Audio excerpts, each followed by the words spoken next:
From Hollywood. ML Elric. In The Soul of Detroit. life is filled with the unexpected, romantic, tragic, and mysterious endings to our most ordinary actions. Dreams come true, or dreams are shattered by Shawn Windsor in ML Soul of Detroit.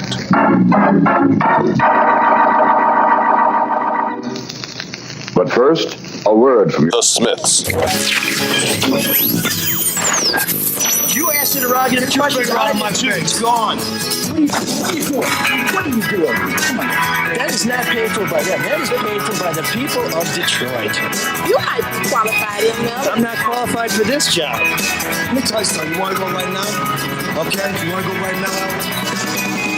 Hey kids, it's your old pal, ML Elric, wishing you a happy Valentine's Day, especially to those of you who are our Patreon subscribers, because while we love all of you, some of you we love just a little bit more. Wait, today's Valentine's? Valentine's Day is coming up.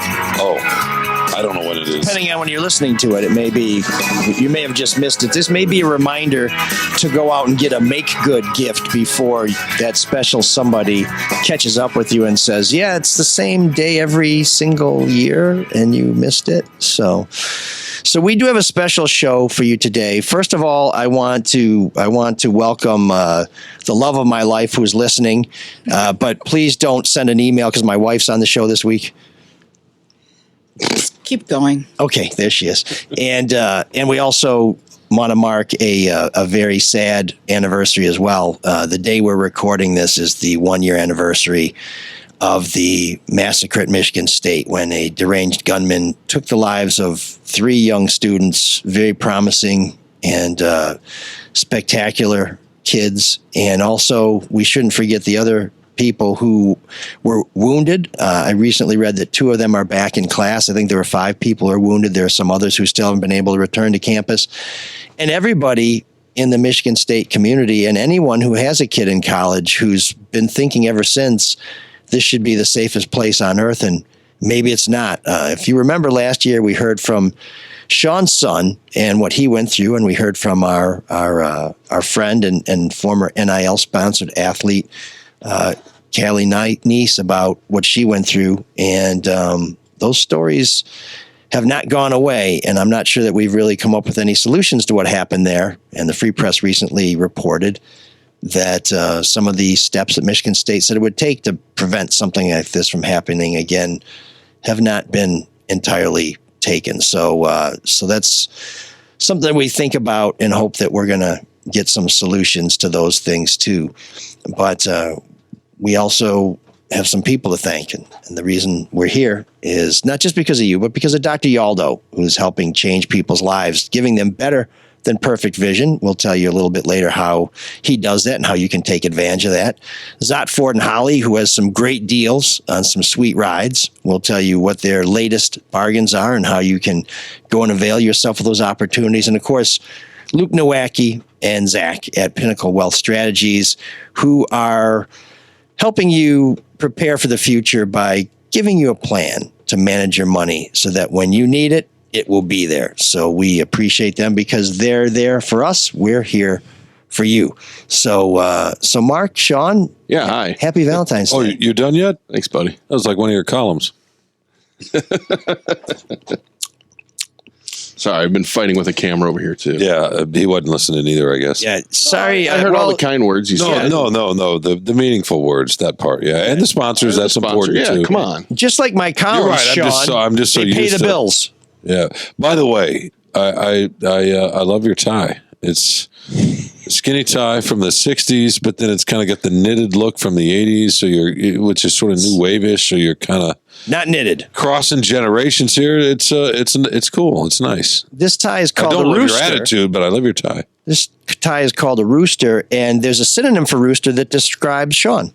Or describes you, right? Peacock? I wasn't thinking about P. I dropped the P. Yeah. Just the second syllable. Oh, really? Okay. So you're gonna Slow down there, Shawn. You're gonna dish it out for how long have I known you? You're gonna dish it out to everybody all your life, I guess. Probably predates in me knowing you, and yet a little bit comes back at you, and that's what you're gonna call me as a cop. So I didn't say that. I get your thesaurus out, sir. Here's a little known story. Do you remember the guy who used to host the Hollywood Squares for all those years, Peter Marshall? Yeah, I do. Do you know his son was a first baseman for the Cubs and for the LA Dodgers? No. And do you know why I feel like this is a setup to a really bad Do you joke, know why Peter Marshall was his stage name? What's his last name? Cock?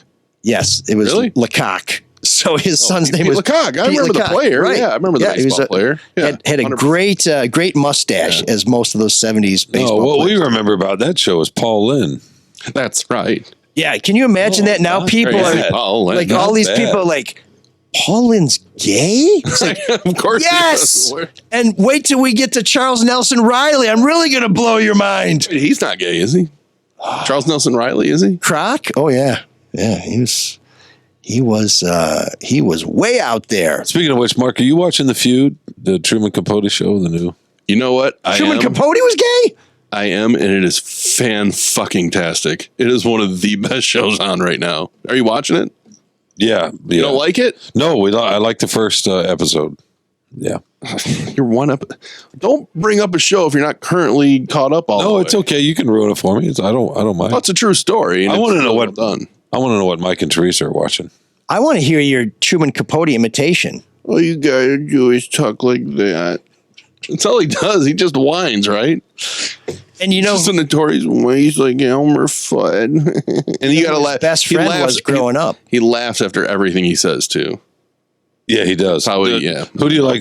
Tom Hollander's performance? Who's Yeah. playing him right now in The Feud, or Philip Seymour Hoffman? Who did- Hollander. Tom Hollander? Yeah, Is it? Tom Hollander. By a mile. I think he's way better than. Did you ever see him in Pride and Prejudice? That's the first time I saw him. No, I don't watch stuff like that. Oh, you don't? No. He's great. I don't even know what Great that movie. means. Wow, so Shawn was watching an English period drama. I did not see that coming. It's a great That's all movie. he watches. That explains It's the crackling energy. It's a great movie. Oh, that book or that movie's full of life for sure.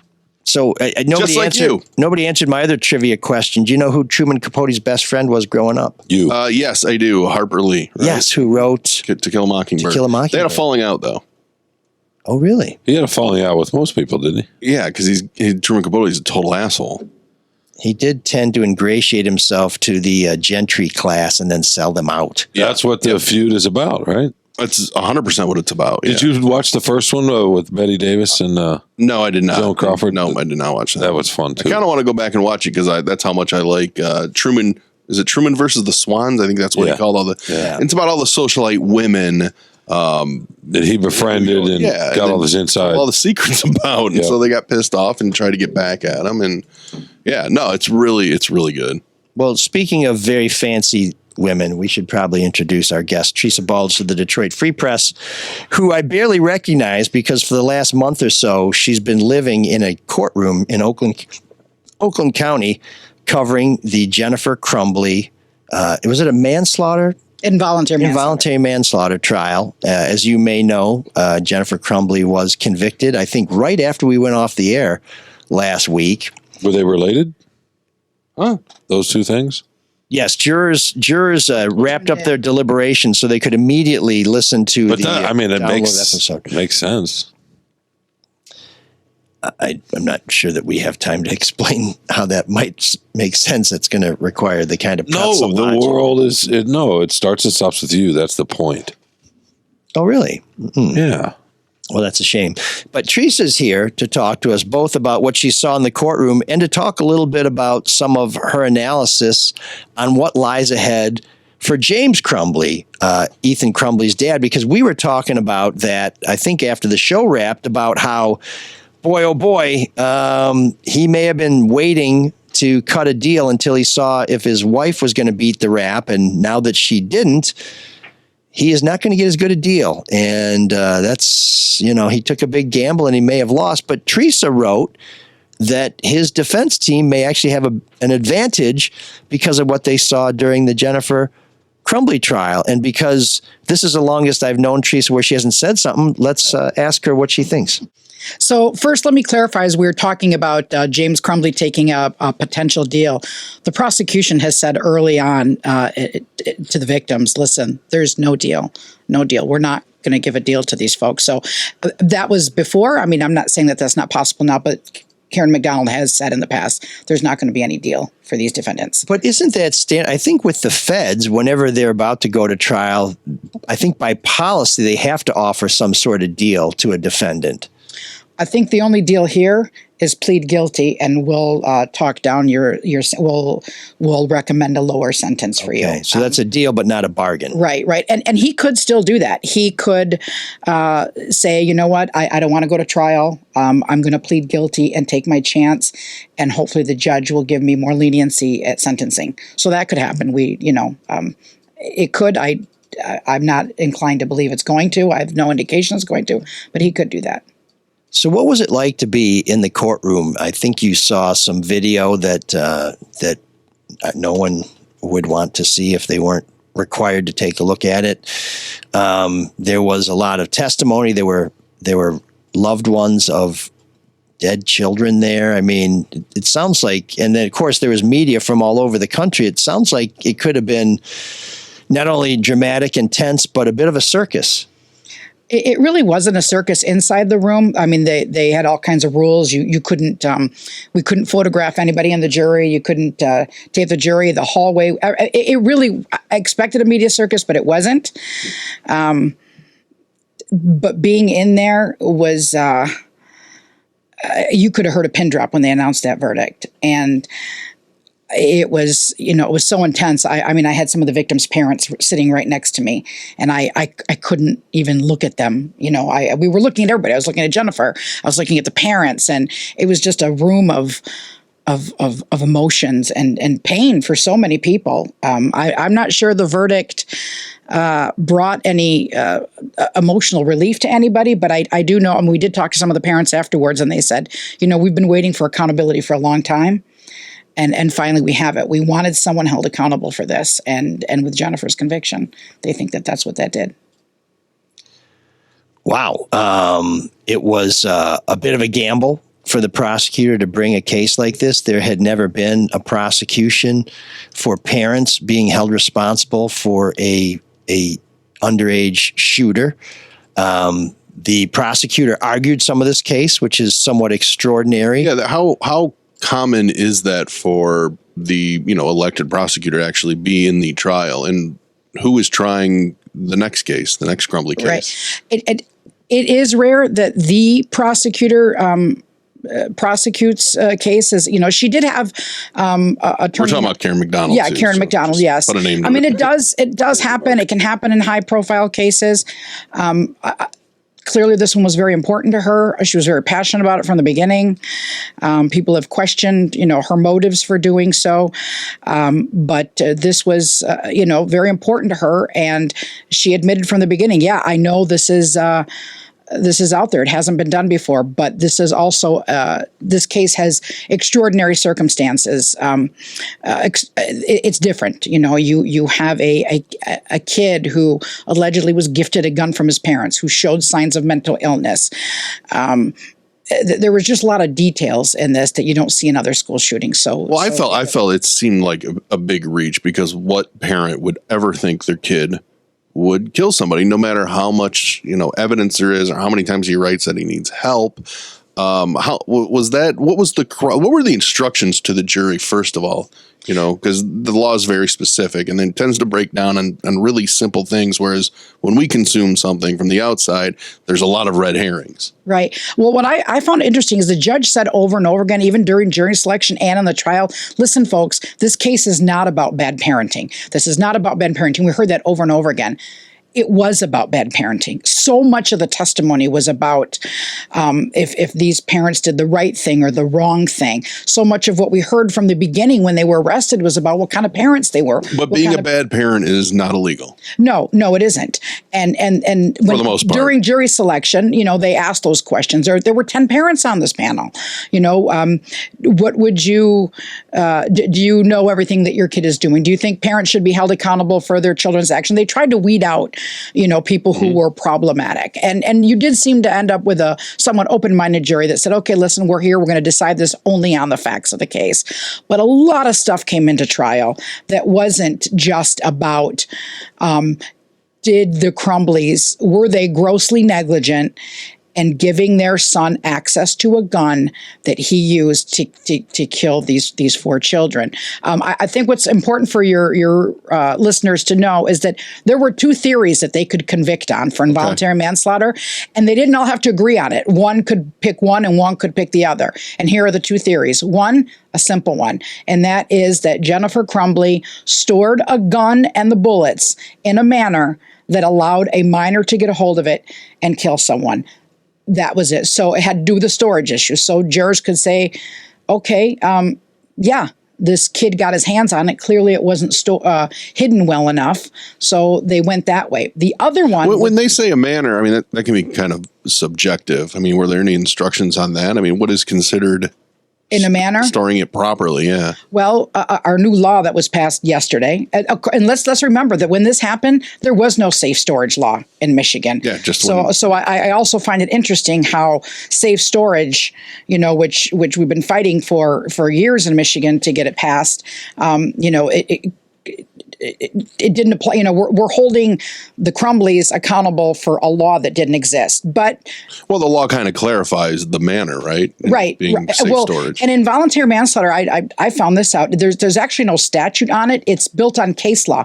Our statute is about manslaughter, and over the years, involuntary manslaughter has come into play, and so the definition of involuntary manslaughter has come about through cases that have been tried. It's more case law oriented than the government stepped in and passed a law about this. But anyway, I'm getting too deep in the weeds on that. Yeah. So what was the second? Oh, that's interesting. I thought it was too. So the second theory, and this is the more controversial one, is that the parents had a legal duty to act, that they failed their duty to monitor their son and to protect him from harming others, knowing, and this was a crucial factor there, knowing that they had the ability to control him and knowing that he posed a danger to others. So this was that boils down to the meeting at the school then. What's that? Doesn't that boil down to the meeting at the school? And why didn't they look in his bag? They knew there was a gun. Well, the prosecution takes it back even further. This is where they've argued that, and this is the prosecution's argument, that the Crumbleys knew or should have known that their son was mentally ill and should not have had access to a gun, but they gave him one anyway. So I just want to cut back here on the narrative a little bit, because what we've heard for the longest time is that these parents bought their son a gun as a gift. At trial, what we heard in testimony is like, listen, this really wasn't a gift as you would think. We didn't just hand it over to him and say, hey, here's a gun, use it. He was only allowed to use it with his dad and at the shooting range. And as a defense attorney pointed out, if it really was a gift, then why did the parents have to hide the gun? What was used against Jennifer Crumbley, though, and I thought the prosecutor was pretty clever at this point, he said to her, did you or did you not gift this gun to your child? And Jennifer Crumbley says from the stand, define gift. And he said, how's this? And he pulls up her Facebook post where she said, out at the shooting range with my son using his new Christmas gift. Yeah. And then he just moved on. She defined it. Yeah. And then he just moved on from that. And she tries to not talk her way out of it, but to explain it that, listen, this wasn't a gift like everyone thinks it was. We did have it properly stored. The gun, what we've learned is that the gun that the shooter used was in an armoire, in a gun case. The bullets were hidden in another drawer, and then the key to the gun lock that goes on the actual gun was hidden in a beer stein. So the only thing they don't know for sure was that gun lock on the gun. But because when James Crumbley came home, he found the gun case on the bed. Yeah. And he's like, this, we're going to hear from him now, where it was. But Jennifer Crumbley has said, listen, I wasn't the gun enthusiast in the family. It's not that she was opposed to guns, but that just wasn't her thing. So when she went to the shooting range that day, 3 days before the shooting with her son, she explained to the jury, like, listen, he asked me, Mom, do you want to go to the shooting range with me? And she thought, oh, this is great. This is stuff he normally does with his dad. So it's a good mom-son activity. So they went. We saw the video of it. You watched him showing her how to use the gun. She didn't know what she was doing. This kid clearly did. And then, and this is a crucial part of the case, they asked her then afterwards, what happened to the gun when you got home? Yeah. And she said James, took it and stored it. So this theory that the jury foreperson came out and said, well, what hammered it home for the jury was that she was the last one with the weapon. So in other words, you didn't safely store it. You were the last one with it. And 3 days later, your kid got a hold of it. And she said that, the jury forewoman said that after we caught with her outside of the courthouse. But then she went on the Today Show and said, well, actually, that theory was my theory. Other jurors had their other reasons for doing what they did. And she also said that, we weren't originally, they weren't unanimous on this. It took a while, but. A couple questions about the jury. So she can decide whether or not she wants to talk to people. Right. Do we know who the other juries are? I mean, we know their makeup. Or do we know them by name? Is that revealed? Or no. that's a choice simply by each juror? No, it's the judge made it that way. Typically, and in past cases, we've gotten the names of jurors. I've been on trials where you give the jurors get up there and they say their name and you write it down and you can find them afterwards. They can talk if they don't want to talk. But the judge made this a confidential jury, just like in the Kilpatrick trial was the same way. We didn't know the names of the jurors. So she wants to be out there talking about it. This one, she wants to be out there. She put, she initially said she only gave a quick comment outside the courthouse and I have nothing else to say, she said. Within a few hours, she's on a plane paid for by NBC, and the next morning was on the Today Show. Well, I mean, I kind of get that. I mean, people get wrapped up in what happens afterwards. Right. Going back to Jennifer on the stand, do you think she should have been on the stand? Because I watched a little bit of it. I mean, it was streamed everywhere, and she just did not seem like the best witness. Right. And when you're on the stand, you open yourself up to everything. Right. So there's two different takes on this. One, by going on the stand for the first time, we learned about the Crumbleys as a family. Before that, all we knew was what the prosecution told us. That the parents were big drinkers. They left this kid home alone. That he was texting them about seeing demons throw bowls around the house, and they weren't responding. You heard this, and this was. I think this is crucial because I've heard many commentators talk about this case who didn't sit on the trial and say stuff like, well, the parents knew he had mental health issues and they still bought him a gun. Well, that's what the prosecution says, because Jennifer Crumbley testified that, listen, no, we didn't see any major mental health issues. At most, what we saw was he was anxious. He had a lot of anxiety about his grades, about what he was going to do afterwards. Any signs of depression he would have showed. There was one time when they were in Florida, I think, for a couple of weeks, and he was falling behind on his school, and she was concerned then. And then, of course, the month before the shooting, when his only and best friend moved away. Who was actually institutionalized for mental health reasons, and that hit him really hard. And she talked about that.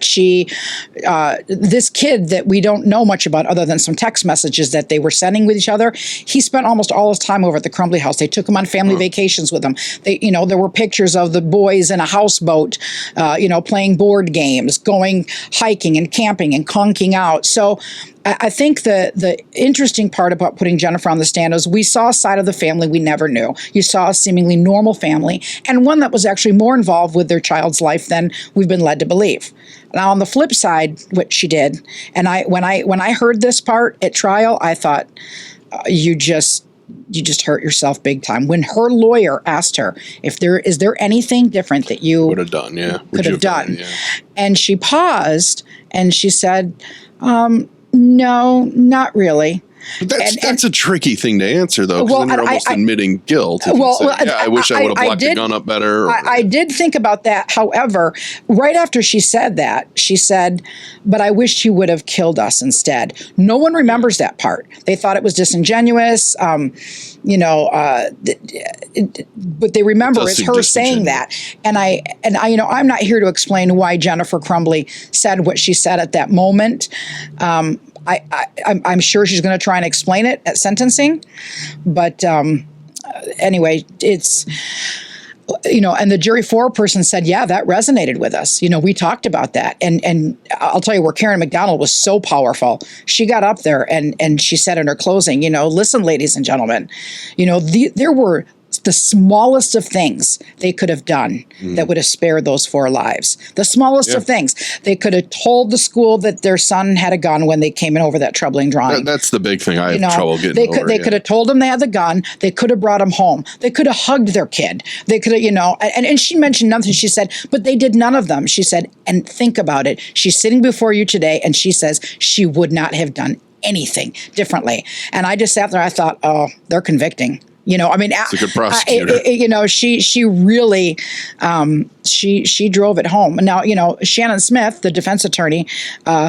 also, equally powerful in her closing. She talked about how, there is no evidence out there. There's no way any parent could possibly imagine that their child would do this, and that they didn't know, and that the government is bringing this case against them to try and put a sort of a Band-Aid on gun violence, and that they're holding the Crumbleys accountable for something they just didn't do.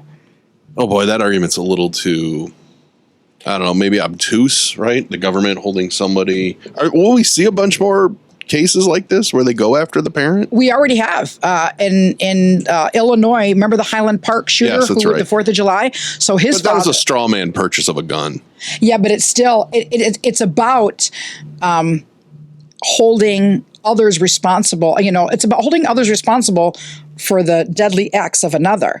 And so you have this dad who helped his son, he helped his son lie on a form to get a gun, knowing his son had mental health issues. Yeah. At least that's what the government said in that case. So he was convicted. You have a mom, I believe in Virginia, her 6-year-old daughter shot a teacher, and they convicted the mom. I think that you're going to start seeing this more. And what I find interesting is that we are starting to hold people accountable for things criminally responsible for things they didn't do, not things they did. And that's not. Well, that's usually not the way things happen. I mean, that could be quite the slippery slope, as I like to say. There's the defense attorneys are crying foul. There's a lot of parent groups are too. Like, wait a minute, how far is this going to go? During jury selection, the judge asked the jurors. There were some that came up there and said, we need to hold parents more accountable for everything.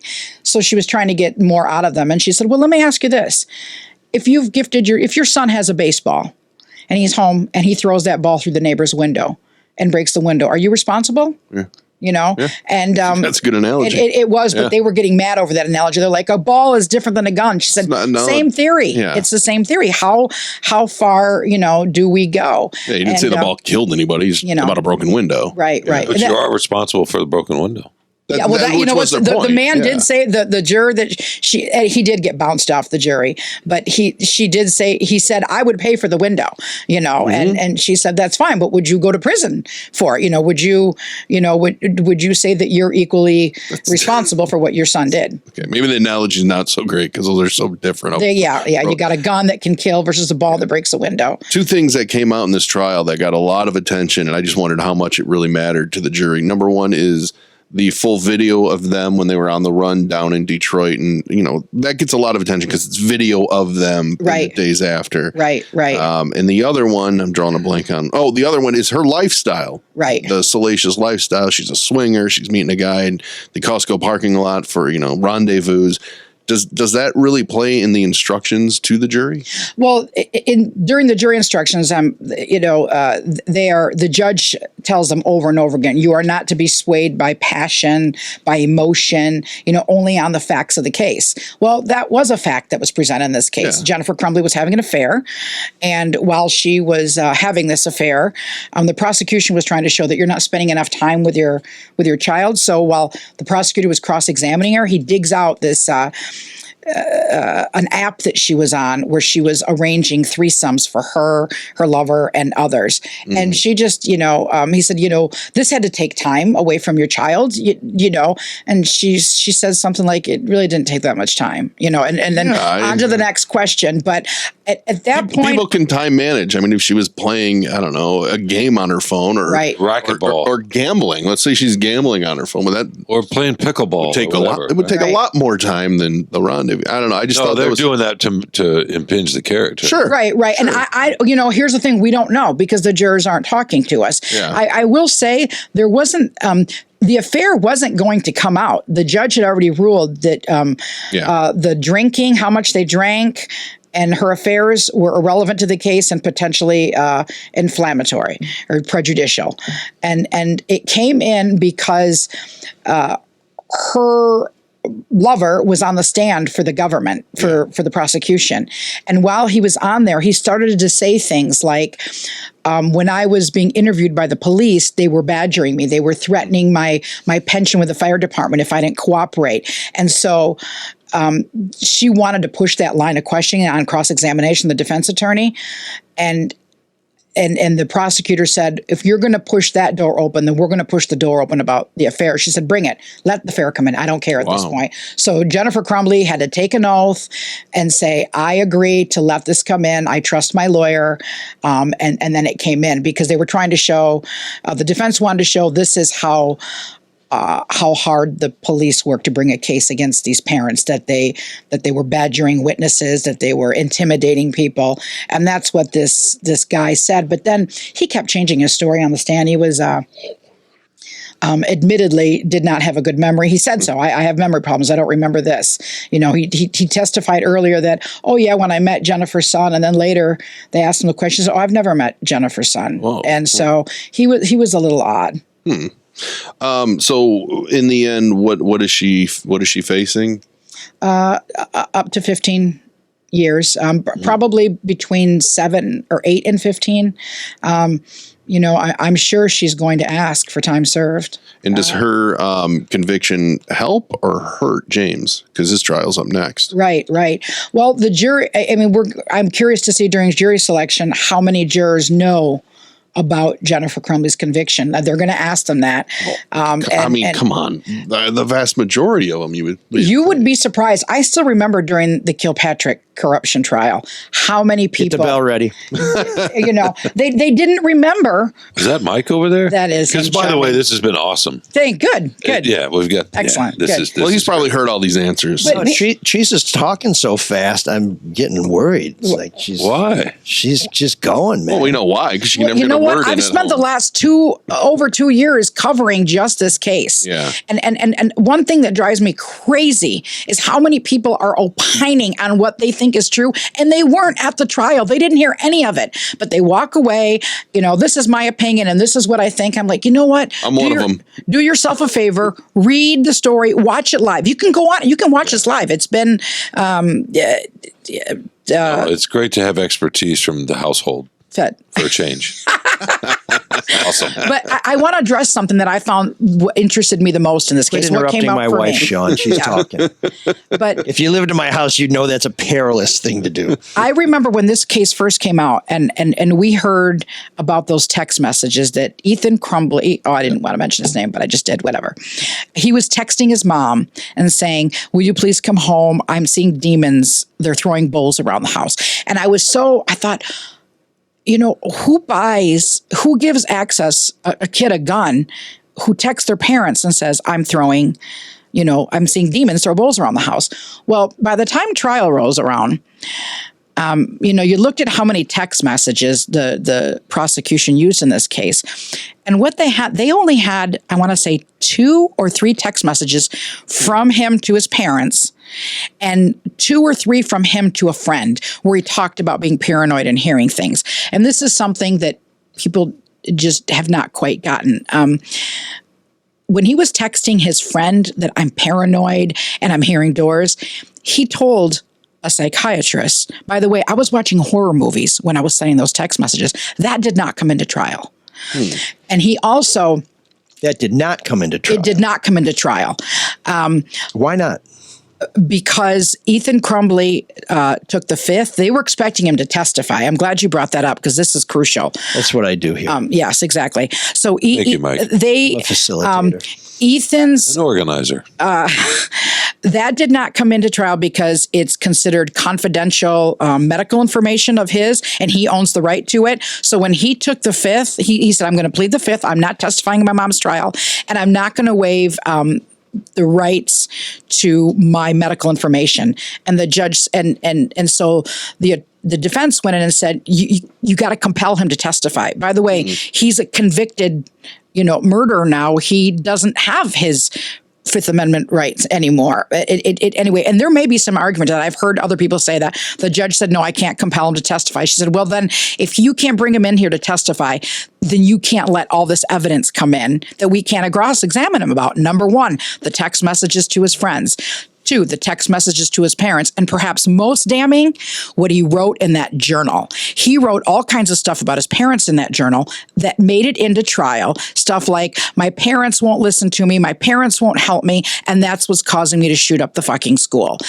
And that came in, and a lot of defense attorneys I've spoken to and prosecutors talk about, on appeal that, when you have the right to confrontation as a defendant, and so the defense was hamstrung. They couldn't challenge that. So the jury got to hear all this horrible stuff that the kid said about his parents, but they couldn't question it. They couldn't challenge it. And I think that's going to be a big issue on appeal. So did Ethan really screw his mom over by refusing to testify? Because for folks who are having trouble keeping up with this, there's been a lot of twists and turns. Ethan pled guilty to murder and basically told the judge, give me whatever sentence you want, give the people, the families, the survivors what they want. So he basically turtles and rolls over for a life sentence. And then just before his mom's about to go on trial, there's an appellate court ruling that says you can't give life, or there's something about life for underage kids. And his new attorneys go in and say, we're appealing his sentence, even though he said, give me whatever you want. And he's not going to testify. So on the eve of his mother or father's trial, and that was weird too. They didn't tell us who was going to be first until just before the trial happened. This kid says, you know what, I guess I changed my mind. And then mom and dad are probably thinking, well, when this little shit gets on the stand, people are going to find out it's not as bad as they thought. And all of a sudden, oh my God, this kid, he's getting us locked up now too. Well, and at sentencing, he did stand up and say, this is not my parents' fault. They did not know what I was doing. This is not their fault. So he could have been a very powerful witness for the defense. However, he flip-flops back and forth, and this is what the defense wanted to show. Crazy. He's unreliable, is what he is. So on one hand, in his journal, he writes, sorry, mom and dad, I'm sorry for what I'm about to do. This isn't your fault. But they pick the excerpts out of the journal that make the parents look responsible. And leave out the ones that don't. Like, for example, Ethan wrote also in his journal, I need to find out where my dad hid the gun. That didn't come in. Wow. And so there's, on the psychiatrist that they were going to call to testify, there were handwritten notes by a psychiatrist who had interviewed him after the shooting in jail. And he allegedly told the psychiatrist that he lied when he texted his friends saying, my parents aren't helping me. So we, and of course we can't question any of this. The jury can't know any of this. There's so much the jury didn't hear, but clearly they heard enough where they thought, you know what, we think she's guilty. I feel like a lot of times in murder trials, especially, it really boils down to one thing, which is a simple act, right? Be it who pulled the trigger or who drove a car, or, very simple things. And going back to James Crumbley, he is the person that bought the gun. Right. And we're going to hear his explanation for the first time. Maybe he may not testify. I mean, he doesn't have to say a word. The burden of proof, is on the government. But let's go back to something. We know he bought that gun. We know he bought the gun. And here's what's interesting. The mom she wasn't even with them that day. Yeah. She didn't even know they were going to buy it. And she's, she got convicted. Going back to what I thought initially was going to be the most crucial piece of evidence in this case is the troubling drawing he made on the morning of the shooting. So if everybody can remember, if not, on the morning of the shooting, this kid drew on his geometry worksheet a picture of a gun, and it looks exactly like the gun that his parents bought him. A stick for a human being that you can't really tell what it is, but now that in hindsight you look back and you're like, oh, that's what it is. It had like holes through the body and blood dripping. And then perhaps the most daunting part of it all was he wrote, "The thoughts won't stop. Help me." And nobody, not his parents, not the counselor, not the dean of students, thought that was concerning enough to remove him from school. The parents, Jennifer Crumbley at trial said, no one told us we had to bring him home.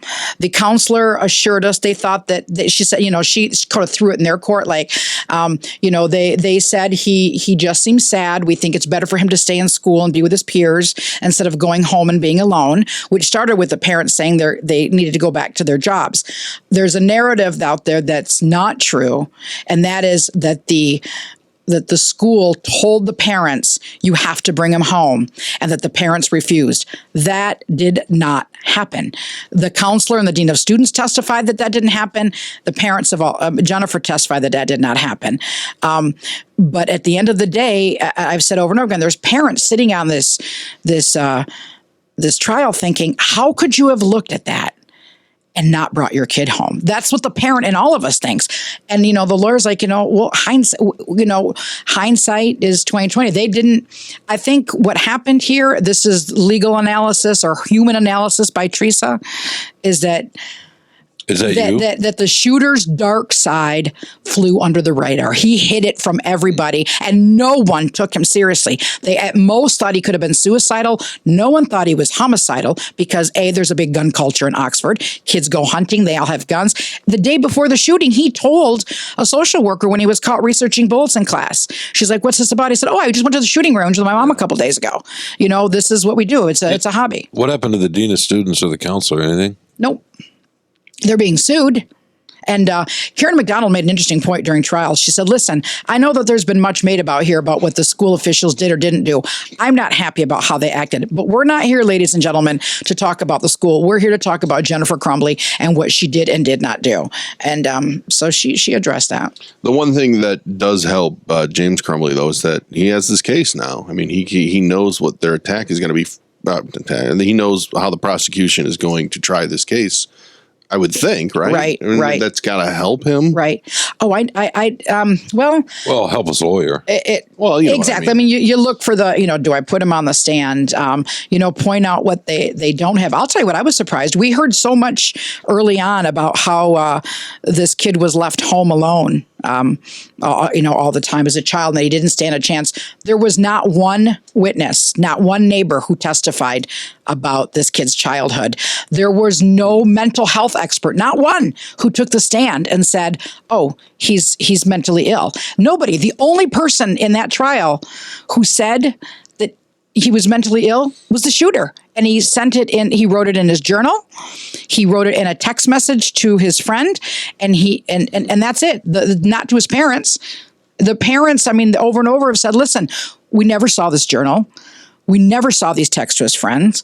At most we thought he was anxious.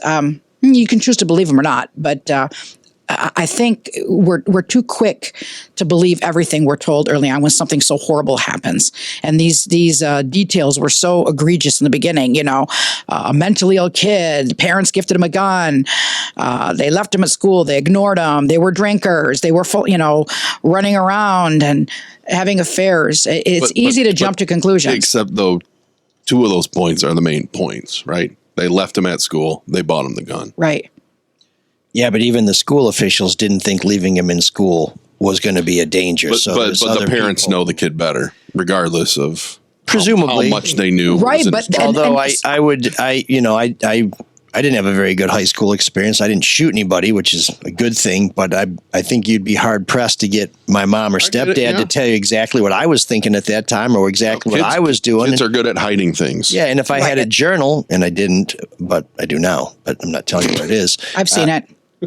I'm sorry about. I've what read I it. wrote. Oh, really? That's okay. And you're still with them?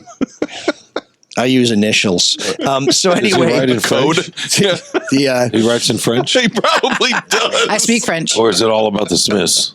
yeah. Yeah, there was. Gosh, my mind Still just. having trouble arranging that three-way. Well, but, here's where they said that that the parents knew him better.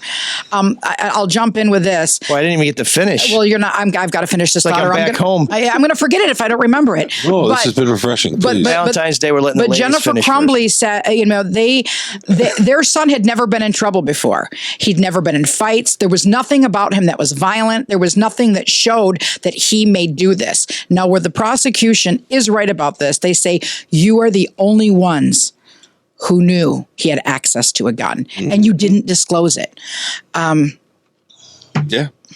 So one of the things that I think the trial showed us is something that those of us who cover courtroom things know is this is an adversarial system. This is a sport where the only people, and we used to hear from, get the bell ready, people in the Kilpatrick trial about the media had a bias or had an agenda, when really the truth was we're the only ones in the courtroom who didn't have a side. We weren't pulling for one side or the other.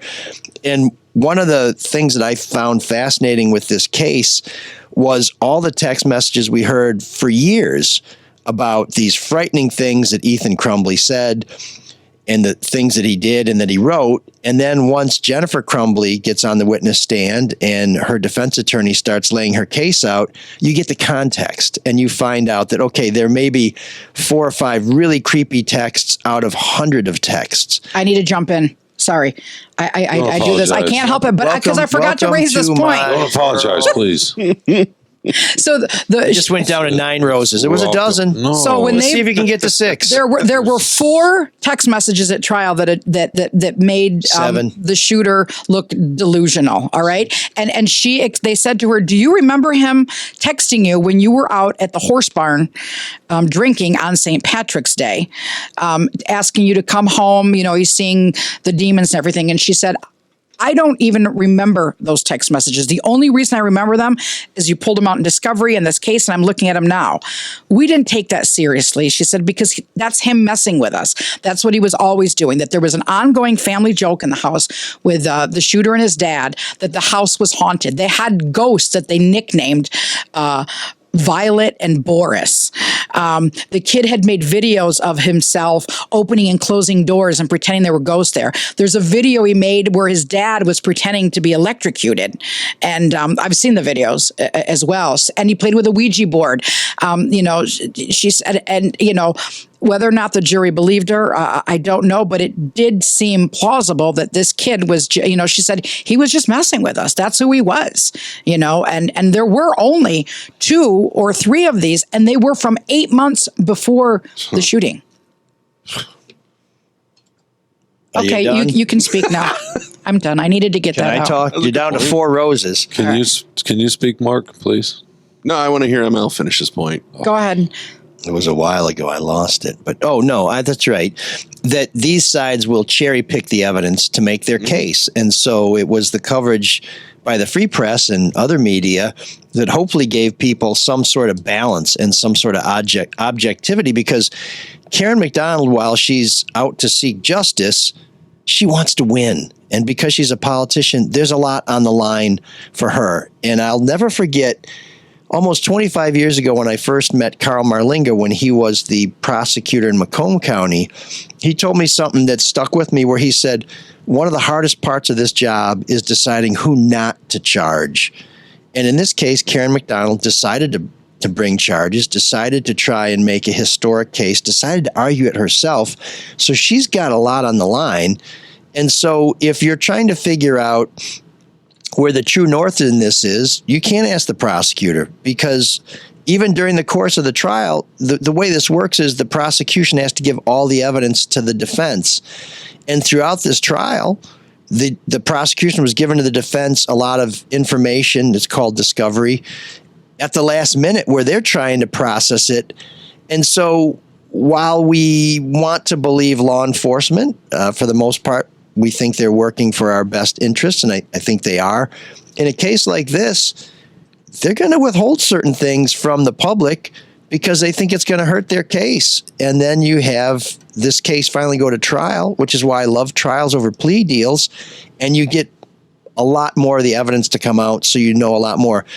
So I wasn't on the jury, and Mark, you asked about how's this going to play for James Crumbley. He's going to have a whole different jury, and they may see things differently than this one, but not great parents. He may have had a weird sixth sense of humor. He was obviously, I'm talking about the kid, he's obviously more than just a lovable goofball, but I think we learned a lot more about what was going on, and there's a lot of gray here. And I think the only really good thing to come out of this is if the families who lost loved ones feel better.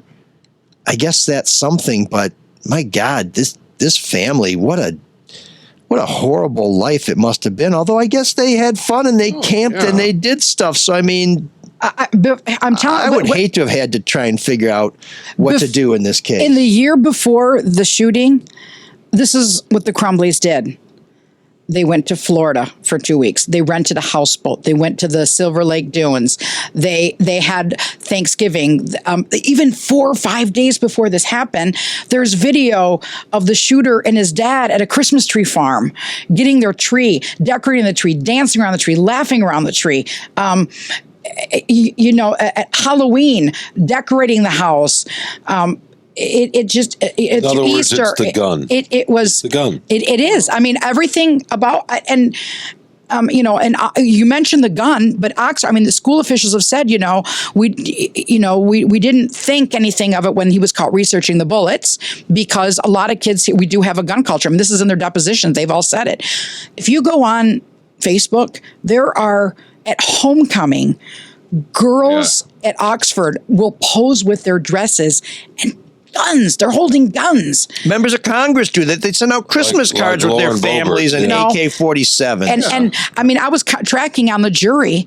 Out of the 17, 12, when they first picked the full panel, 12 grew up with guns. 7 had guns in their homes.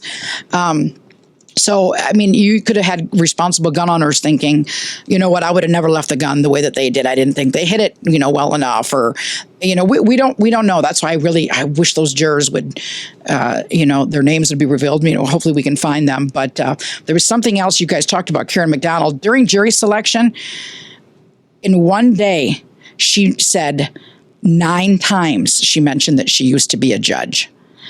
And she also told them, which I thought, why are you telling them this?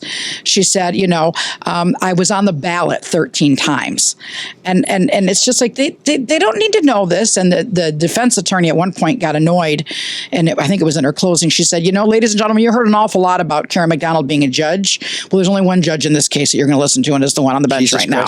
Well, trials don't exist in a vacuum, right? And and everybody has biases. I mean, imagine how hard it would be for a juror to let this parent that's in your community walk away like this. It's right. Just, it is such a fascinating case because it is such a horrific act that the kid did, and it's hard for anybody to wrap their mind around somebody who would do that. Yeah, we want somebody to be held responsible. Right. And now somebody has been. Well, 2 people so far. Mark, you asked a question I forgot to answer, and that was the evidence of them supposedly being on the run. Yeah. And I don't know what the jury took away from it. I saw things I hadn't seen before.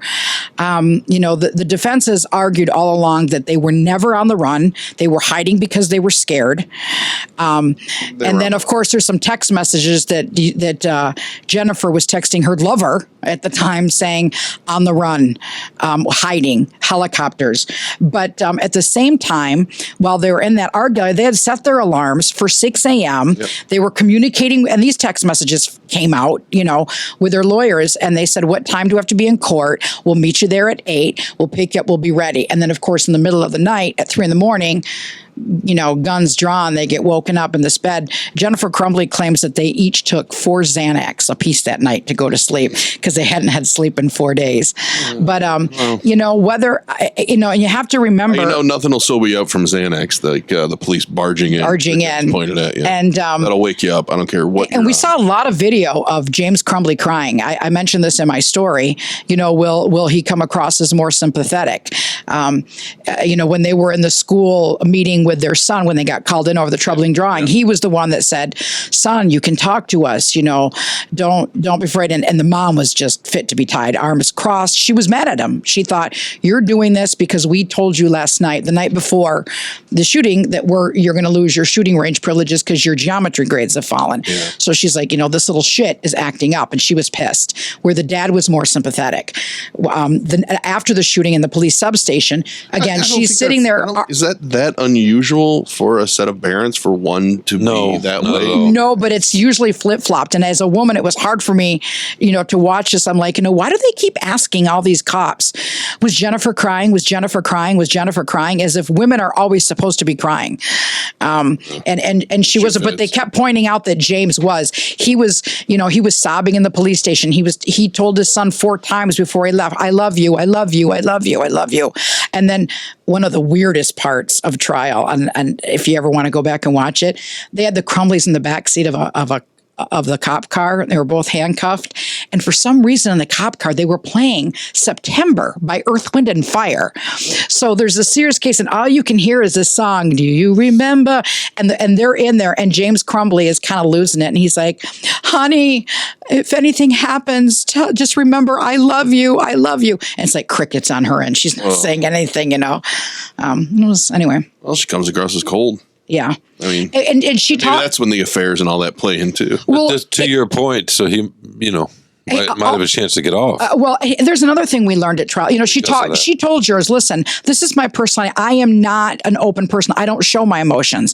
And when things happen, I go into a take charge mode. What do we need to do?" And something else that came out that we didn't realize, when she was trying to get money and emptying out the bank accounts, and I don't think it was a text message or something showed she said, "We need to get a lawyer for Ethan." That was the first thing she was trying to do.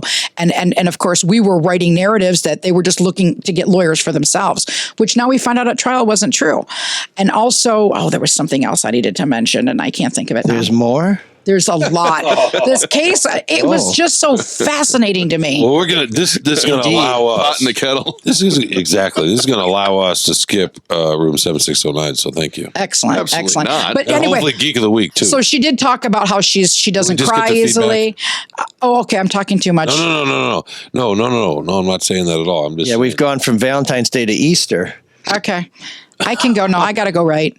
Well, I find it fascinating. I'm I do glad. too. I think you tell the story very well. It's been mesmerizing. Thanks. Thank you. Not just here, but also in the And Mike's been quiet, which is the best part. I know. Exactly. I'm just relaxing. listening and learning from Michigan's Journalist of the Year. The latest development, too, it's in today's Free Press if you want to read it, and that is, so the prosecution may be calling in the dad's trial. They want to call 3 students, 2 of them who were shot during the shooting. And they want to call them because there's a chance that the adult witnesses, the school officials, are not going to testify because it's been too traumatizing. So you think of, we were talking about this at home. Wait, you can take traumatized kids to testify to replace traumatized adults, but we'll see. We'll see what happens. Good on those kids, though. Yeah. It cannot be easy. Thanks for joining us. Oh my God, no. It was gut-wrenching. And spending extra time with Mike. I know that's not easy. I know. Out of schedule time. All right. Thanks for having me. Thanks for having me, guys. Go do your thing. Counts as a date. There's a lot more to come, and usually when the big stories in this case are broken, they're broken in the Free Press by my beloved wife, Tresa Baldas. Aww. And the best. And so please follow her coverage. Keep an eye at freep.com. This is the point in the show where we're going to pivot to talk about my work and my column on mayoral candidate. What do you do? Sheffield, What do you do? and some of the surprising sources of campaign money she's got. But I think we should probably just let that column speak for itself, and we will include a link to my latest On Guard column on our website because we need to. You could just make it the Geek of the Week. Who, Tresa? No. Is she gone? Is it safe? I don't know. She peeked her head Oh, yeah, back she's in. back. Okay. No, it's good to see you. Okay. Boy. Shut down that Tinder account. No, just kidding, of course. What's Tinder? What? Oh, please. Like, you don't know. What's Tinder? It's your favorite website. Is it a dating site? Yes. It's a waste of time. Where have you been?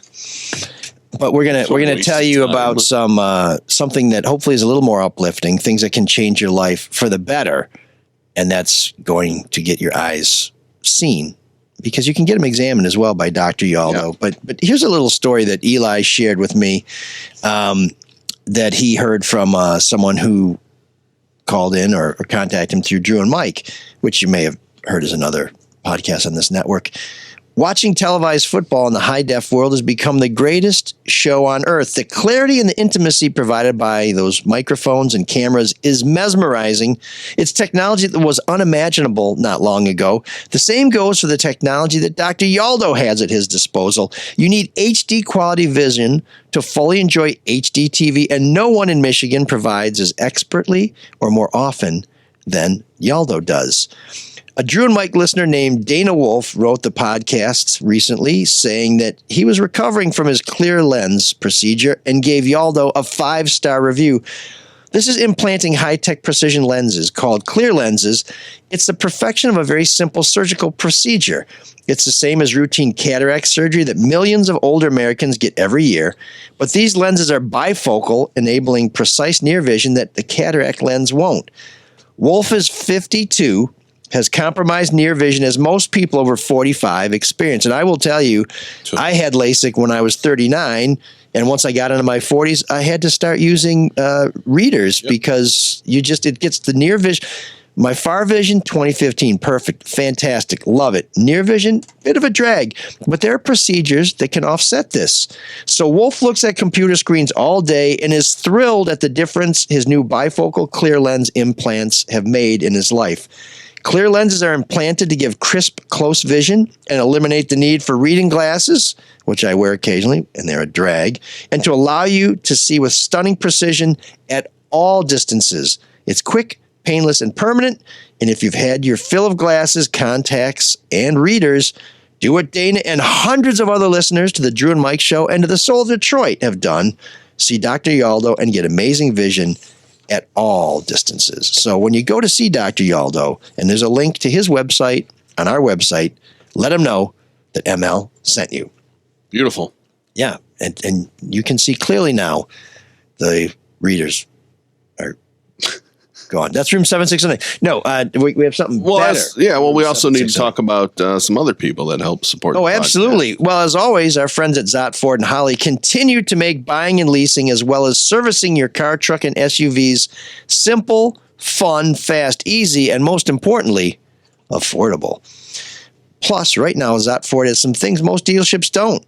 That's the new Ford Mavericks, full-size Ford Broncos, and diesel Super Duties in stock and ready for immediate delivery. In addition, right now when you see our friends in Holly, you can get 0% financing up to 60 months. That's 5 full years. Or up to $10,000 cash back. That's $10,000 on select new Fords in inventory. Plus, Zott's leases are still ridiculously good with payments under $200 on new 2024 Escapes and Ford Edges. Or get lease payments around $300 a month on the new 2023 Ford Bronco Sports, that's Teresa's favorite, and loaded F-150 Super Cabs. And I'm glad she's not here to see what kind of deals they have, because I would be going down there and getting a new whip. I was just thinking to get a buyer one. Yeah, I know. After she was Valentine's. No, she worked for it. She was here for an hour, I think. This is all from our friends and studio sponsors, Zott Ford in Holly. Support us by supporting them, and be sure to shout, ML sent me, when you walk into their showroom. See the deals and their vivacious inventory at dealsinthed.com. And we will also have a link to their website on our website. And with all that money you save, you got to figure out what you're going to do with that, right? Well, you want to put it away, because I don't know if you're watching the stock market today. What's it doing? I have not seen it today. It's been on fire lately. Well, there was a report that said that inflation may not be cooling as much as we were expecting, and so the stock market is down. And for those people, Don't bother answering it. It'll age by the time this 56 points, but on the S&P 500. But they know that it'll bounce back. But I also have to tell you, my cryptocurrency my $10,000 crypto. Yeah, it went all the way down to 4 something. It's up to $8.50. Wow, look at you. $8.50. What a gambler. I don't worry about it because when it comes to these big decisions, I prefer to let the professionals like Luke and Zach at Pinnacle Wealth Strategy, let them sweat it. I just want to spend it. Yeah, talk to a fiduciary or any finance guy about crypto to get the real action there. We recommend, like ML said, Luke and Zach at Pinnacle Wealth. Give them a call, 248-663-4748. They'll tell you, based on your age, should you be in stocks, bonds, equities, make your money work for you. It's never too early to start saving money. So Luke and Zach at Pinnacle Wealth, 248-663-4748. Because when you call Luke and Zach, they will make it all about you, sweetheart. Securities and investment advisory services offered through Mosaic Wealth. Inc. Member FINRA SIPC. Mosaic Wealth. Inc. is separately owned, and other entities and or marketing names, products, or services referenced here are independent. Mosaic Wealth. Inc. Oh man, the geeks have inherited the earth. Did I do that? What a dork. Does him wanting to play with us again mean that he's turning into a geek, or we're turning into cool guys? So for this week's Geek, we go from a courtroom in Oakland County to a courtroom in Oklahoma, where a judge overseeing the murder trial of a man accused of beating a toddler to the death. Oh, God. In other words, this is a pretty serious case. This is a heart-wrenching case. These are high stakes. Well, the judge spent a lot of time from the bench during the trial sending text messages to her bailiff and other folks, including things like the appearance of the prosecutor writing, "Why does he have baby hands? They are so weird looking." Then she wrote about the prosecutor, "He is sweating through his coat. The jurors are going to hate him." That should be left to podcast to talk about, not to the judge. So although maybe people want to talk about it a little slower, when the defense attorney spoke, the judge says, "She's awesome. Can I clap for her?" Oh, boy. Yes. So the judge, her name is Tresa Soderstrom, and this is from the Washington Post. She was accused of exchanging about 500 text messages with her bailiff, including messages that mocked the prosecutor's genitals, objectified witnesses, and called evidence boring.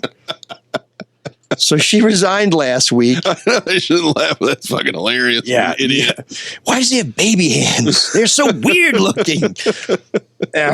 So she resigned last Friday, and under her agreement to step down, she also agreed to not seek another judicial position in Oklahoma and waived her right to appeal, according to a settlement with the state. So that's great. So yeah, for not having that judicial comportment, Tresa Soderstrom, you are our Geek of the Week.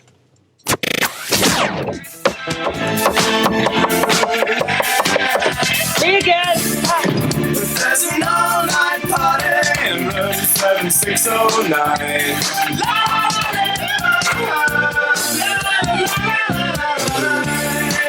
And you can dance together all night if you've got the time.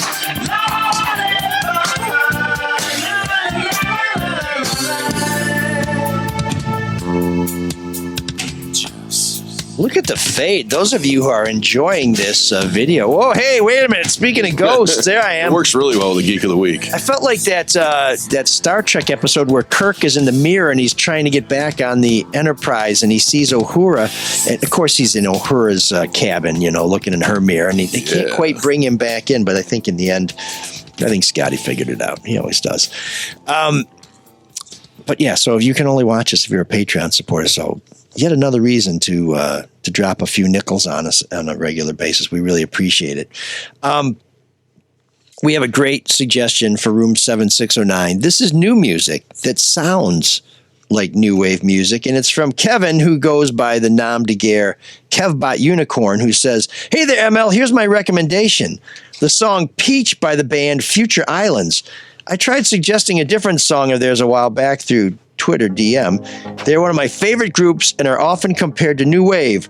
I don't have a story to share, but I think I was standing next to the bassist's parents when I saw them live.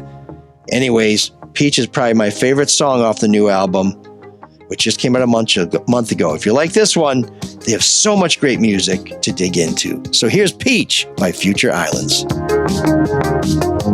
Life is the reason I'm still holding ground. Life is imperfect bodies, imperfect sound. Death is in season, it's pushing me round and round and round. Look at a rusted crown. And one pushes up, the other pulls me down, and I don't know if I'll get out, if I'll get out. One pushes up, the other pulls me down, and I don't know if I'll get out, if I'll get out. This one makes you big in a cool world. This one makes you small in a lonely world. This one takes it all away, all the pain that I'm not giving up. Not today,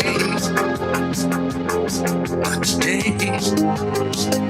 There's life in this tunnel, we're just hanging around. Please, if you see my hand, just pull me out. There's death in this tunnel, still hanging on me, still begging on me. When one pushes up, the other pulls me down, and I don't know if I'll get up, if I'll be found. This one makes you big, what a cool world. This one makes you small, feel that lonely world. This one takes it all away, but I'll stay. I won't give you up, not today. I won't give you up. So KevBot Unicorn understands how this works. You send us a song, you send us a story, and we play it in room 7609. Preferably you send us a deep track or a band that nobody's heard of before that you really like and that we're all going to dig, and then we're all going to get tickets to their next show when they either do their reunion tour or they pop up at the Cadger Cafe or something. So send those suggestions to us at mlsoulofdetroit@gmail.com. As KevBot Unicorn found, the Twitter DM, they don't always get through, so hit us on our email. You can find a link to our email on our webpage where you can find information on all our sponsors. That's mlsoulofdetroit.com. That's also where you can make a donation. You can just give us a one-time gift. We appreciate those. Or we really encourage you to sign up and be a Patreon supporter of this show. Now, we don't have any new Patreon supporters this week, but we are grateful to Nancy, who upped her donation. She was at the $5, please let us get what we want level. She is now with the Big Mouth Strikes Again group at $15 a month. And for the $5 level, you get an ad-free podcast and you get access to our video. For $15, you get the ad-free content, you get our video, and you get a bonus episode every month. We just posted one a week or so ago. We'll be posting another one shortly. Once you become a $15 a month member, you get all of those episodes. You have access to everything there. $25 a month, that's our work as a 4-letter word level. You get not only the free the ad-free podcast, the free video, the bonus episode, you will get an autographed copy of the Kwame Sutra Musings on Lust, Life, and Leadership from Detroit Mayor Kwame Kilpatrick. I need to ship those out soon, but you will get one. For $60, so far, no one is a handsome devil except for the three of us gentlemen here. Not me. Well, we're rounding up. So we have quite considerably from 0.5 to 100. So this is for $60 a month. Not only do you get all the other stuff, you will get a special Handsome Devils only piece of ML Soul Detroit swag, a hoodie, a hockey jersey, a T-shirt. You know, I'd like a hoodie. We will set you up. You wear a hoodie. The one you're wearing I right like now. a new one. You look. I'm ready for a new one. You look very fetching. comfortable. I'm ready for a new one. Very fetching. Do you have any that zip? We did work sell on that, some yeah. from our merch store, and we will have another merch sale coming up soon. So we may want to avail yourself of some of the fine new products that we will have. Bring me a hoodie, clown. You know what that's from, right? No, I don't. Wedding Crashers. Make me a bicycle clown. Huh. Okay. Well done. Great. So Patreon, that's a way to support the show and keep us coming back every Not week. amused. And we really do appreciate it. So we also like your feedback. And Dan My wrote feedback is bring me a fucking hoodie. Whoa, jeez. Maybe you're going to have to ask a little nicer. Okay. Not going to catch no flies I'm with that sorry. vinegar, sir. I'm sorry, I got a little cranky. You're fine. So Dan wrote to us a couple weeks ago. We did not get to his feedback last week, but we thought it was appropriate to bring it up this week because we're talking about what happened Who's we? in Oxford. The royal, All of the us. royal we. Yeah. Okay. Yeah. I don't remember being part of that, but okay. So Dan says, let me preface this with I read all of your copy and listen to most of your pods. In some, I'm a fan, and this comes from a good place. I can't help but notice the wall-to-wall media coverage of the Oxford parents being railroaded by an attention-craving Oakland County prosecutor in an unprecedented trial. I'm certainly not suggesting they're good people, but the bottom line is we are talking about 4 homicides. There have been 4 homicides on average in Detroit literally every week for the last several decades. Has the Wayne County prosecutor ever tried one of those Detroit killers' negligent parents with manslaughter? Actually, she has tried some people for leaving guns where they shouldn't be. Why not? One-off 4 homicides in the Detroit exurbs versus thousands of homicides in Detroit, many of them mass shootings. I don't remember mass shootings in Detroit. I mean, maybe somebody spraying a lot of bullets. The outsized coverage of this and unprecedented railroading of the poor parents is nuts vis-a-vis murder capital Detroit, where the average murder is unsolved and lucky to get a one-off 30-second hit on Fox 2. A little perspective and acknowledgement of the difference in coverage would be nice, especially since you're a longtime Detroit resident living among the ceaseless murders. Yow, you paint a very bleak picture of my fair city, Dan. But I will tell you, as I mentioned, the Wayne County prosecutor has brought charges against parents who have neglected or put their children in danger or not taken care of their business. You know, the difference between what happened in Oxford and what happens in Detroit on a far too regular basis is this was a mass killing. We don't really have mass killings. We might have a couple people shot or killed, but it's not like it's random for the most part. Does the premeditation change that too? I mean, are a lot of murders in Detroit just well, you know, I don't know what the best way to describe it, dust ups or reactionary? The late Wayne County Sheriff Benny Napoleon, who was a former Detroit police chief, would say when people complained about homicides and unsolved homicides in Detroit, most of the people who get killed are killed by somebody they know, and I think that's true nationally. Sometimes it's hard to get relatives to testify against each other. Relatives, yeah. These are crimes of passion, and the number of strangers who are killed by someone they don't know is actually pretty low. One is too many, of course, but it's not like if you're walking around in Detroit, you're going to get smoked out of the blue. And one of the things that I often think about when we look at these school shootings is as violent as Detroit can be and as many guns as there are in Detroit. Thank God we have not had a school shooting in Detroit like this. And Oxford is the first time Michigan had something like this. It's been happening more and more across our country. But it was a pretty unprecedented and shocking event that I think deserved the media coverage it got. But in Detroit, death seems to be random, and it generally comes because you know somebody who's coming for you. Either you ripped them off, you pissed them off, you challenged them, you sold something on their turf, you took something from them, you crossed them. So I don't think the odds of you getting mowed down in Oxford are very high. I also don't think they're very high of getting mowed down in Detroit by someone you don't know. But yeah, we wish there were more prosecutions, more successful prosecutions of murderers in Detroit. But Dan, you brought up a lot of issues that we discussed in this week's episode. This prosecutor was aggressive. This prosecutor was out to win, and it was a very controversial decision. And hopefully, after hearing from Tresa, you've got a little more perspective But no question. I sure do. That Karen McDonald, she got out there, but she got the W. So I guess that's justice in America. I do find it interesting, though. There's a lot of people that talk about, politically motivated for her. I mean, she's just going to climb now, right? Wouldn't you think?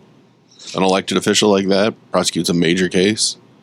She'll run for something bigger. Perhaps, but you may remember people speculating that Kim Worthy would run for Attorney General after putting Kwame Kilpatrick in prison, and she made it quite plain that the only job she aspired to was to be the Wayne County prosecutor. Now, Karen McDonald was a judge in Oakland County, and you heard Tresa talk about how many times she appeared on the ballot. She stepped down from the bench, and in Michigan, you have to step down from the bench a year before you run for office. So she felt very strongly about being prosecutor. I don't know if that's because she thought the previous prosecutor was doing such a terrible job. I mean, I know she did think she was doing a terrible job, but did she want to be prosecutor so that Oakland County could have a better prosecutor? Or did she want to become Oakland prosecutor because that may open the door to something down the line? I guess time will tell, but yeah, I remember when Mike Duggan was first elected Wayne County prosecutor. And I was in a meeting with him and some reporters, and he said once he got the job, he was looking forward to prosecuting some cases because he was a lawyer, but he'd never worked as a prosecutor. And that never happened. He got too busy. The job overtakes whatever you thought you were going to do. In the case of Karen McDonald. Is this part of the feedback still? She found the time. A question. So it's my fault for asking a question. So unlike you, Shawn, I listened to Mark and wanted to respond to his needs. You did. I'm the problem. Very, very proud. Very proud. Privileged, really. I have feedback. This is from David. Maybe not so much feedback, more like a misconnection submission. I got some tickets to the Michigan State-Illinois game this past Saturday. Some good seats, 20 rows back. My first trip to the Breslin Center. Great place to see a game. I don't know about that. Indeed. Should have edited that part out. I was meeting my brother at the gate, but he was running late, and I was trying to find a parking spot. We were about 5 minutes to tip off. When he got there, we got in, and as soon as I scanned my ticket, I looked up through the busy concourse and see a guy that looks just like Wojo. It was Wojo, Bob Wojanowski, and who was standing right next to him, eyes wide open and seemingly alert? That guy, Mr. Shawn Windsor. I did not expect that to be the answer when you said eyes wide open and seemingly alert. I think that's why he was surprised. He was so shocked that this guy was just standing and eyes wide open. Did he say alert or inert? Did you read that properly? It definitely is alert. Oh, okay, good. So then he carries on here and says, Shawn, did you see me? I was the guy in the Spartan hoodie. I'm sure he's the only one, too. You and Wojo were probably on your way to the media row. I had about only 10 seconds. And my thought went to what I should yell, but I froze. If I had the sack to do, which I can't read this. Let's see. What reference would you have preferred? Shawn, wake up. Something about food. Do you have an extra jacket or a patient or an extra hoodie or a patient zero reference? What should he have yelled to you? Anything. I just hey you. That would have been great. Hey Baldy. That would have worked too. I don't know. I think hey, Elric's sidekick. I think the part about although I'm not really even the sidekick. It should have been something about the jacket. More like dirt on the shoe. I think. What rental car did you get that jacket from? Yeah, where'd you park? Yeah, I got a date. Can I borrow your back seat for an hour? That would have been fine. And I'll see. He finishes with, in all seriousness, it was cool to see you at a game in your element, and that you at least look like you were feeling better. So that's very kind of you. Oh, see, there's nice. I was feeling a bit better. Yeah, no, that was a great game, by the way. Great atmosphere. I had not been to a game this season up there, and that was sort of odd. First time in probably 15 years it's taken that long to get up there to a game. But there were a couple of football teams that had a couple of decent seasons and some other things to do. So, but yeah, thank you. And next time just yell out, hey, you, fucko, whatever you want. Fucko. All right. That's the answer then. That's what someone's going to yell to you next time now. Wow. Well, the amazing thing about that is when we came into the studio today, Shawn said, I was in East Lansing on Saturday and some nobody made eye contact with me. If I ever see that guy again, I'm going to cut his heart out. Like Shawn. Yeah, that does sound like me. Oh, my God. No, Shawn loves the little people. That's what he tells us all the time. He's like, I like. Wait a second. You weren't even here pre-show. I'm only. There's a shot fired. I'm only here. Ignoring it. I'm only here because of all the tiny itty bitty little people. You were out trying to figure out how to tie your skinny tie, and you're little. What are you in today? Your 300. Your right. Cutlass. No. The Riv stays in the backyard Your Prius? when there's salt on the road. Oh, it's a Riviera. Sorry. No foreign cars. All American. Prius. But no. I was running a little behind our time because I was trying to set up next week's show, which is going to be spectacular. We're doing something completely different next week. Oh, we're going to be fun. Oh my God! Ouch. Michael writes, "Hi guys, love the show. Well, I feel that the Red Wings could have made the call to not fire Sabatka. I think they had very good reasons to do it. Now, this is where it gets embarrassing, and I'm glad Teresa's not here because she'd really mad. He talked about her urinating in a place where people could see it. He talked about being a low-level employee. He talked about this not being his first offense and all this other stuff. And he talked about all this stuff. And I think we said, well, we don't know whether it was a first offense. We don't know any other stuff. And we're not sure where that came from. So we put a little disclaimer on there. And Michael reached out to the show. Said, well, you know where I read that? I read that in the Detroit Free Press. Ouch. So ouch. I guess Michael knows what he's talking about. Ouch. And I did not read Teresa's story quite as closely as I thought I did. So apologies to Michael and Teresa. And we appreciate no apologies to Teresa. Now I'll tell you why. Uh-oh. Now here's a behind the scenes story that people need to know. They need to know this because this is important. Because I think people are like, oh, Teresa, America's sweetheart, all this other bullshit. Nobody knows what I've been through. Nobody knows what I've seen. And I'm not going to bore you with that. But I was out on Saturday in Rochester at a friend's event. Riviera? And I ran into somebody. 300. I ran into somebody who's a fan of the show. Yeah. Not a Patreon supporter. Since they live in Rochester, they probably eat a lot of cake. They could maybe throw us a few crumbs. But they're like, nice generalization. Really like the show. But I love it when Teresa's on. She's the greatest. That's when I really like the show. Okay, we're going to let all that shit slide. By the way, this guy got somebody else's name at the bar wrong. So, great job, fella. And you know who I'm talking to. Teresa's a great guest. But here's the other thing. That Al Sabatka story with all the depositions. Yeah. I reached out to Deb Gordon and I said, hey, Deb, what's going on with the case? I think we'd like to update people on that. Okay, enough. And she said, let me talk to you about this. Okay. And I said, okay, great. And then a couple of days later, I hear from Teresa, said, hey, I'm writing about Al Sabatka. I said, oh, really? What a great idea. I wonder if that's ever occurred to anybody else. I said, I asked Deb about Al Sabatka, and she said, oh, yeah, really? Well, I'm writing about it. I said, well, I had it first. And she went ahead and wrote about it. She didn't care. Did you help her on this story? No. Oh, that's what. Why would I? What a wonderful relationship. Why would I help someone who stole from me spend the money? Because you live under the same household. You're a team. You're supposed to be. Anyways, now you know the rest of the story. And until next week, thanks for listening. Please tell our sponsors that you heard about them from us. Join us, support us in the Soul Patrol on Patreon. That's going to catch on. I swear it's going to catch on.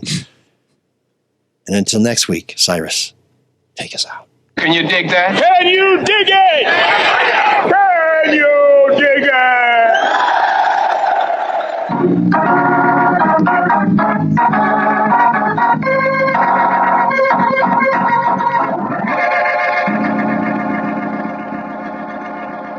The Soul of Detroit with ML Elric. Listen soon for another of your favorite motion picture stars.